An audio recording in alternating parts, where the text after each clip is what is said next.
দেশের বিভিন্ন স্থানের সভা সমাবেশ মানববন্ধন সহ নানা ঘটনার আরও খবর জানাচ্ছেন আব্দুল হামিদ। গাজীপুরের শ্রীপুর পৌরসভার মাওনায় পিয়ার আলী কলেজ সংলগ্ন পুকুর থেকে 7টি ককটেল উদ্ধার করেছে আইনশৃঙ্খলা বাহিনী।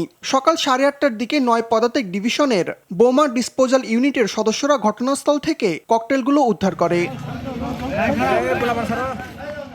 41 দিন মসজিদে গিয়ে জামাতে 5 ওয়াক্ত নামাজ আদায় করা 28 জন মাদ্রাসা ও স্কুল শিক্ষার্থীকে বাইসাইকেল উপহার দিয়েছে পটুয়াখালী 3 আসনের স্বতন্ত্র প্রার্থী হাসান মামুন। গলাচিপা আদর্শ উচ্চ মাধ্যমিক বিদ্যালয় মাঠে আয়োজিত এক অনুষ্ঠানে শিক্ষার্থীদের হাতে বাইসাইকেল তুলে দেন তিনি।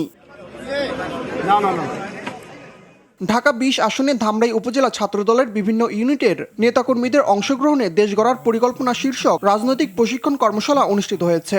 ধামরাই পৌর শহরের কিষাণ কোল্ড স্টোরেজ চত্বরে এই প্রশিক্ষণ কর্মশালার আয়োজন করে ঢাকা উত্তর জেলা ছাত্রদল।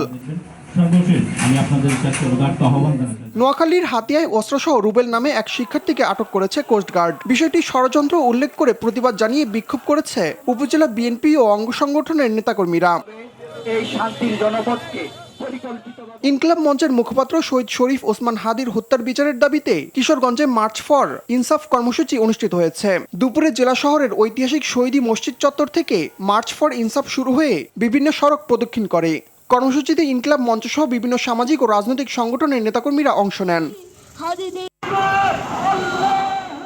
এদিকে চাঁদপুরে হাদি হত্যার বিচারের দাবিতে বিক্ষোভ মিছিল ও পথসভা অনুষ্ঠিত হয়েছে। পূর্ব ঘোষিত এই কর্মসূচির আয়োজন করে জাতীয় ছাত্রশক্তি, চাঁদপুর জেলা শাখা ও সাধারণ শিক্ষার্থীরা। নারায়ণগঞ্জের সোনারগাঁয়ে মাদক বিরোধী মানববন্ধন ও বিক্ষোভ কর্মসূচি পালন করেছে এলাকাবাসী। উপজেলার নোয়াগাঁও ইউনিয়নের মুন্সিপুর ও আশপাশের গ্রামের সর্বস্তরের জনগণের অংশগ্রহণে মানববন্ধন ও বিক্ষোভ সমাবেশ অনুষ্ঠিত হয়। বরিশালে বৈষম্যহীন নবম পে স্কেলের গ্যাজেট প্রকাশের দাবিতে প্রতীকী অনশন কর্মসূচি পালিত হয়েছে। সকালে বরিশাল প্রেস ক্লাব চত্বরে বাংলাদেশ সরকারি কর্মচারী দাবি আদায় ঐক্য পরিষদ বরিশাল জেলা শাখার আয়োজনে এই কর্মসূচি পালিত হয়। জলবায়ু পরিবর্তনের ঝুঁকি মোকাবেলায় কৃষিতে পানির সাশ্রয়ী ব্যবহার নিশ্চিতে ঠাকুরগাঁওয়ে আধুনিক পদ্ধতিতে সেচের পানি অপচয় রোধে দিনব্যাপী কৃষক কর্মশালা অনুষ্ঠিত হয়েছে। বিএডিসির ক্ষুদ্র সেচ জোনের উদ্যোগে আয়োজিত এই প্রশিক্ষণে অংশ নেয় 2 শতাধিক কৃষক।